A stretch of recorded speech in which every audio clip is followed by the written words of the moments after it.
Jesus is my rock, and that's how I roll. Welcome to another episode of California Preaching. Okay, you're wondering what's on my head right now. This is a very glamorous hat, ladies and gentlemen. This is a very, very glamorous hat that I bought at a flea market, and yet, of course, I look like the flying nun. I was reminded of this the other day, and I want to share it with you, and it might come as a little bit of a surprise, but God's not recruiting winners, right? He's not recruiting the people who are like high achievers and, who really think they understand life and they feel very intelligent and they feel like they have this all figured out. No, God is recruiting people who are on their knees, in need, crying out for Him, understanding that they are powerless and that they are there's writing in the sky. What does it say? Scrub in out loud. Scrub in out loud. Is that a message of some sort? I think we would all agree that that is a very strange thing to see written in the sky. Scrub in out loud. But the only thing I can apply that to is inside out cleansing. Like cleanse from the inside, get scrubbed, and scream out loud to God. Get a good scrub, because only God can truly defunkify you. It's true. I'm gonna do us all a favor and I'm gonna take the hat off, okay? The hat's going off. What is that smell? I hate exhaust. There's nothing I hate more than exhaust.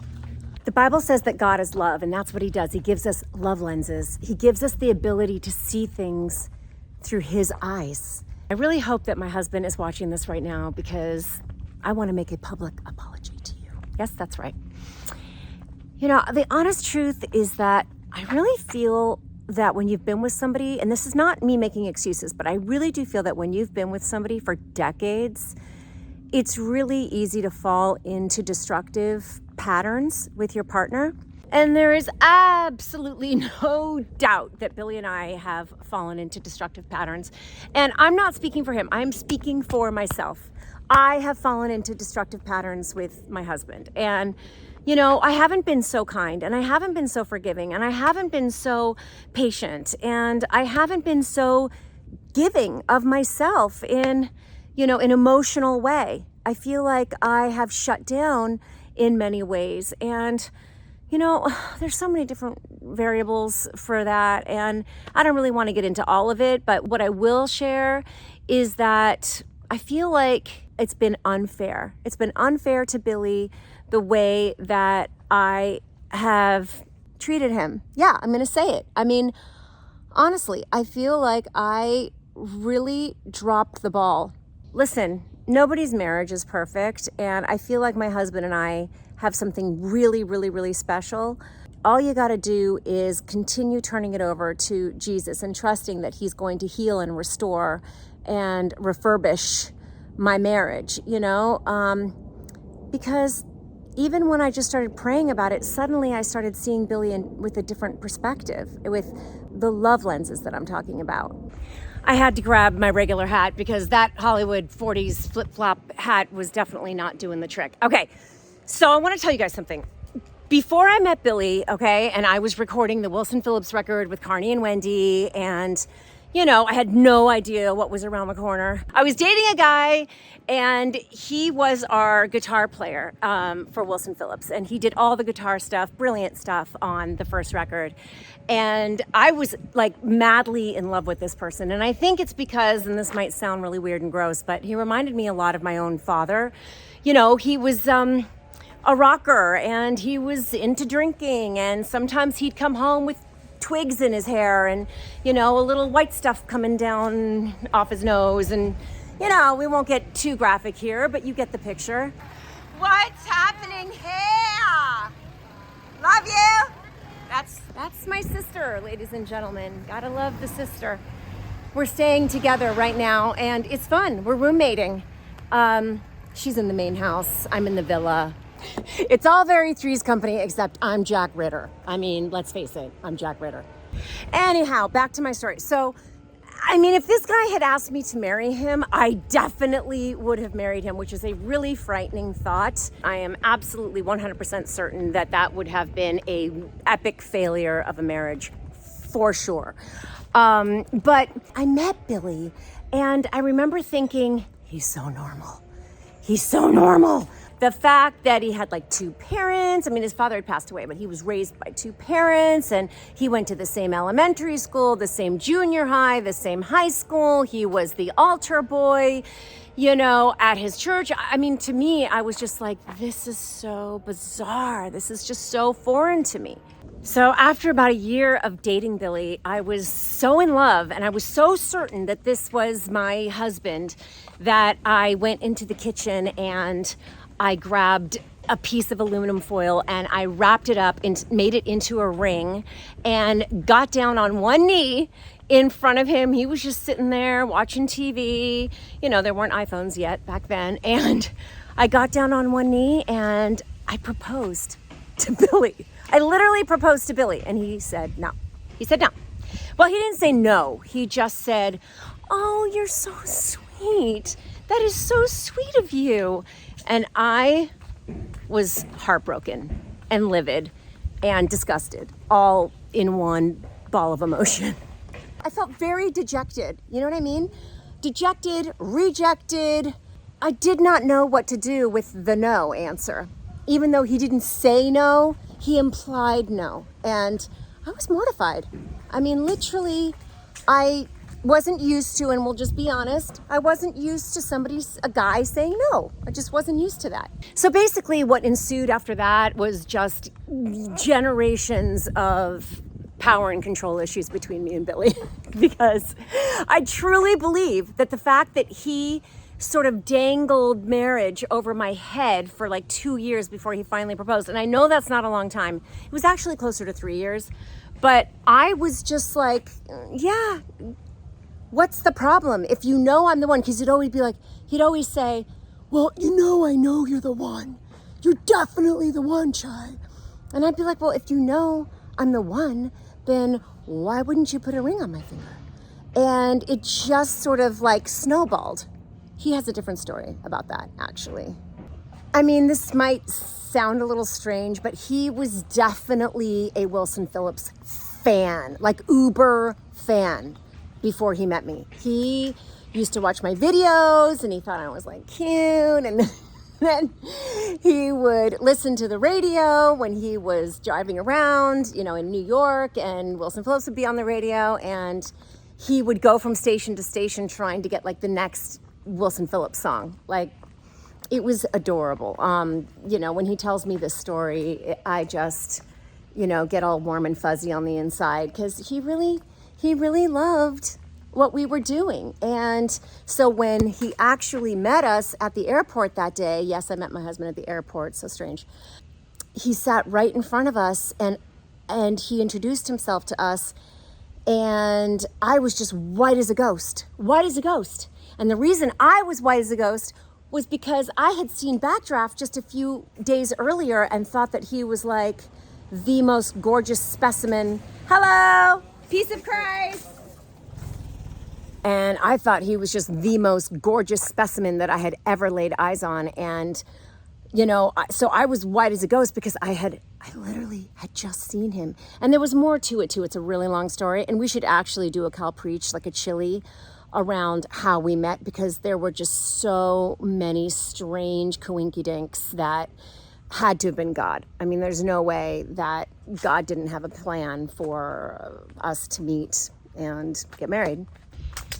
This is kind of turning into a how I met Billy story, but it's fine. So once we got on the airplane, I was sitting in this really weird section of the airplane that was kind of like a train, because it had a door with a booth and 4 people could fit inside, almost like deli style. And then he was at the front of the plane where the regular seats were. And there was a woman inside my booth and she was crying her eyes out. So it was me, Carney, Wendy, and this woman crying her eyes out. And I was like, "Are you all right? What's going on?" And she was like, "Well, I just got married and we're on our honeymoon and my husband was put up front and I was put in here." And she was like, "As much as I love you guys, you know, I'm just really sad. I wanted to be with my husband." And I was like, "Oh, no, it's fine. Actually, I will go up front and you can send your husband in here to be with you." And she was like, "Are you sure?" And I was like, "Yeah, it's fine." And she was like, "No, I can't." I was like, "Honey, trust me, it's all good." So I went to the front of the plane, just pretending like, nothing was going on, and sat down in her husband's seat. And I passed Billy, and, I could tell that he was watching me. I could just feel it. It was like, like laser beam through my body, like X-ray vision. And I sat down and I started pretending like I was reading the newspaper, and it was, and I didn't know that it was like upside down. I mean, I'm sure it was upside down. And just a few moments later, who got up and pretended that he had to pee, went to the bathroom, came out, and he walked up to me and kind of gave me like a, and I look up and he goes, I wouldn't do everything. And I was like, excuse me? He started laughing. He was like, oh my gosh, let me try that again. And he goes, and he did it again. He did it a second time. So then he was like turning beet red. He could not get words out. And so he's like, I'm actually so embarrassed right now. I'm going to give this one more try. And he goes, I need to. I swear, I can't make this up. When we do the chili video about this, you're going to see for yourself. I am not lying.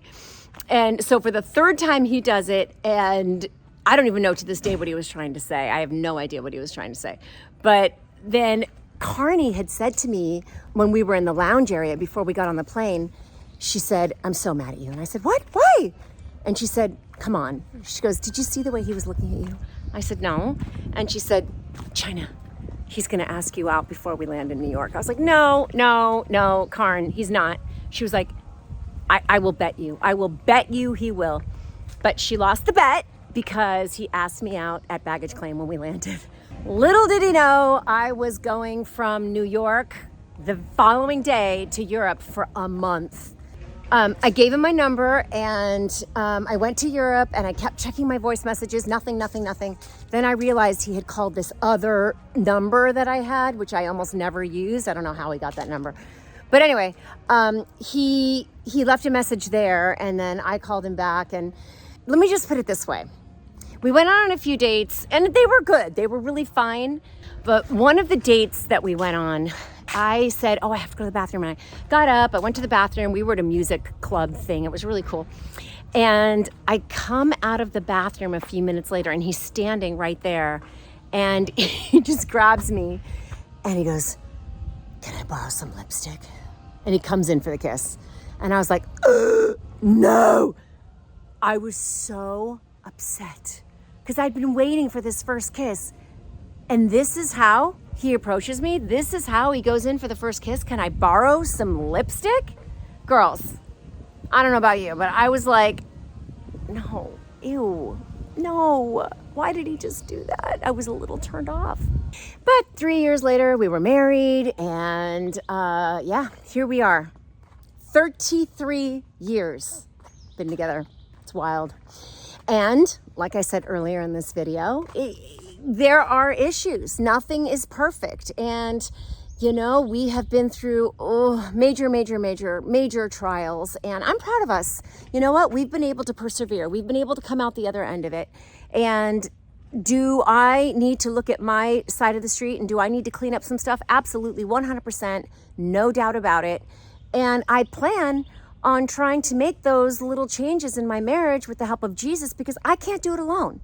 I can't do it alone. And for anyone who's listening to this, who's sort of identifying and feeling like, I could be kinder. I could be more compassionate. I could be more sensitive. I could be more patient. I could add a little more humor to our marriage. I could be, a little more generous with my time, with my emotional availability. I can show up in a different way in my marriage. And, I've heard it said that, love is like heaven, but it hurts like hell. Look, love's not supposed to hurt, but sometimes it does. It's not comfortable. Sometimes it's painful.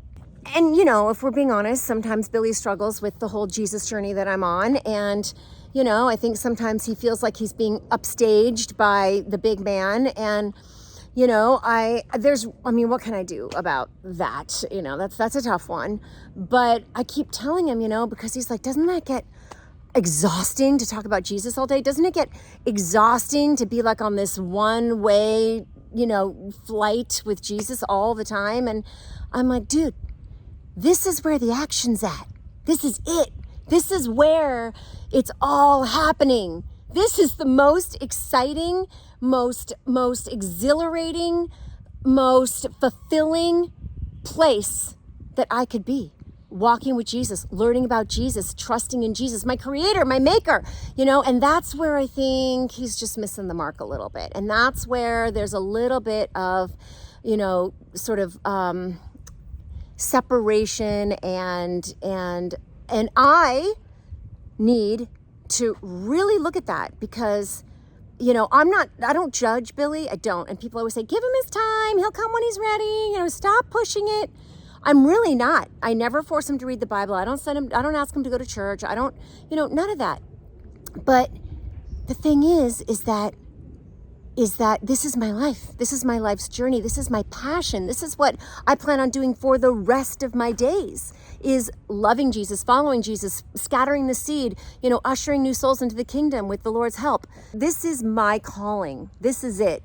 And, I'm not ever going to renounce that. That's never going away. So we need to find a way to bridge the Yankees and Jesus. You know what I mean? We need to find a way to make that happen. And I couldn't be happier to be home because I'm going to make myself a tuna fish sandwich. I used to get those in my lunch at school and they were soggy and gross, but now I get to make them how I like them. Anyway, thank you for walking me home, and peace of Christ.